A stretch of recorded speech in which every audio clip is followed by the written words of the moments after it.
आप सभी का हमारे चैनल पर स्वागत है। आज हम लोग लेंस से प्रतिबिंब बनने का नियम पढ़ेंगे। लेंस से कैसे प्रतिबिंब बनता है उसके कुछ रूल्स होते हैं, नियम वही पढ़ेंगे। Rules for formation of image by lens. Rules for formation of image by lens. Lens से प्रतिबिंब बनने के कुल 3 नियम होते हैं। ऐसे हम दर्पण में पढ़ाए थे, दर्पण में प्रतिबिंब बनने के भी 3 नियम होते थे। यहाँ हम लेंस का पढ़ेंगे। तो आइए समय नुकसान न करते हुए एक एक नियमों को पढ़ा देते हैं। 3 डायग्राम मैंने बनाया है और यही 3 नियम हमें पढ़ना है। तो पहला नियम ये है, ध्यान से सुनिएगा।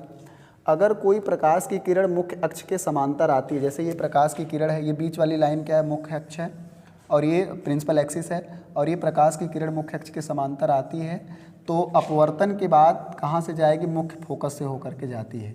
अगर कोई पहला नियम क्या है, फिर से सुनिए।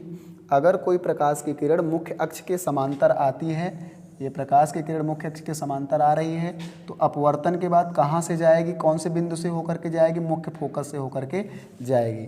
तो if any rays comes parallel to the principal axis, if any rays comes parallel to the principal axis, then after refraction it will pass through the principal focus. अगर कोई भी प्रकाश की किरण मुख्य अक्ष के समांतर आती है तो अपवर्तन के पश्चात मुख्य फोकस से होकर के गुजरेगी। ये पहला नियम हो गया, समझ गए होंगे। If any rays comes parallel to the principal axis then after refraction it will pass through the focus. अगर कोई भी प्रकाश की किरण मुख्य अक्ष के समांतर आती है तो अपवर्तन के पश्चात कहाँ से जाएगी, फोकस से होकर के जाएगी। आइए दूसरे रूल को समझते हैं। अगर कोई प्रकाश की किरण मुख्य फोकस से होकर के आती है, ये देख रहे हैं डायग्राम, अगर कोई प्रकाश की किरण मुख्य फोकस से होकर के आती है तो अपवर्तन के पश्चात मुख्य अक्ष के समांतर, देखिए ये मुख्य अक्ष है, ये अपवर्तन के पश्चात क्या हो गई, मुख्य अक्ष के समांतर हो गई। दूसरा नियम क्या है, अगर कोई प्रकाश की किरण मुख्य फोकस से, ये मुख्य फोकस से होकर के आ रही है, मुख्य फोकस से होकर के आ रही है, तो अपवर्तन के पश्चात क्या हो गई, मुख्य अक्ष के समांतर हो गई। इसी का उल्टा है, समांतर आई तो मुख्य फोकस से गई और मुख्य फोकस से आई तो समांतर हो गई।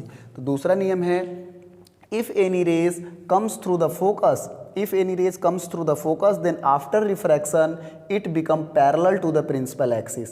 If any rays comes through the focus then after refraction it become parallel to the principal axis. अगर कोई प्रकाश की किरण मुख्य फोकस से होकर के आती है तो अपवर्तन के पश्चात वह मुख्य अक्ष के समांतर हो जाएगी। ये हो गया हमारा दूसरा नियम। पहला नियम था कि मुख्य अक्ष के समांतर आने वाली प्रकाश की किरण अपवर्तन के बाद फोकस से जाएगी, और दूसरा क्या है, फोकस से आने वाली प्रकाश की किरण अपवर्तन के पश्चात मुख्य अक्ष के समांतर हो जाएगी। अब आइए तीसरे नियम को हम एक बार समझ लेते हैं। तीसरा नियम क्या है, अगर कोई प्रकाश की किरण प्रकाशिक केंद्र से होकर के आती है तो बिना विचलित हुए सीधे निकल जाएगी। ये आप देख रहे हैं, ये प्रकाशिक केंद्र O है, ये प्रकाशिक केंद्र। तो यदि कोई प्रकाश की किरण लेंस के प्रकाशिक केंद्र से आती है तो बिना विचलित हुए क्या होगी, सीधे निकल जाएगी। तीसरा रूल है, if any rays comes through the optical centre then it will pass without any deviation, बिना विचलित हुए, डेविएशन का मतलब बिना विचलित हुए। तीसरा रूल्स क्या है, if any rays comes through the optical centre, optical centre बोले तो प्रकाशिक केंद्र, if any rays comes through the optical centre then it will pass, ये सीधे गुजर जाएगी बिना विचलित हुए, मतलब सीधे ऐसे चले जाएगी। तो if any rays comes through the optical centre then it will pass straight without any deviation. अगर कोई प्रकाश की किरण प्रकाशिक केंद्र से आती है तो बिना विचलित हुए सीधे गुजर जाएगी। एक बार तीनों नियम को शॉर्ट में फिर से देख लीजिए। पहला नियम है, यदि कोई प्रकाश की किरण मुख्य अक्ष के समांतर आती है तो अपवर्तन के पश्चात कहाँ से जाएगी, फोकस से। मुख्य अक्ष के समांतर आएगी तो अपवर्तन के बाद फोकस से जाएगी।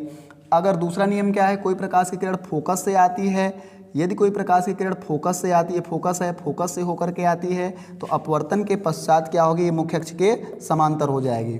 यदि कोई प्रकाश की किरण फोकस से आती है तो अपवर्तन के पश्चात मुख्य अक्ष के समांतर हो जाएगी।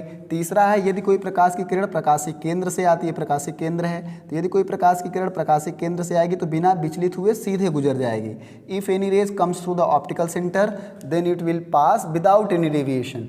तो ये 3 नियम मैंने बताया कि जब, तीसरा क्या मैंने बताया, जब कोई प्रकाश की किरण प्रकाशिक केंद्र से आएगी तो बिना विचलित हुए सीधे निकल जाएगी। तो ये प्रतिबिंब बनने के, लेंस से प्रतिबिंब बनने का 3 नियम है। आज के लिए हम इतना रखेंगे, अगले क्लास में हम लेंस से प्रतिबिंब बनना बताएंगे। आज के लिए इतना ही रखते हैं, बहुत बहुत धन्यवाद।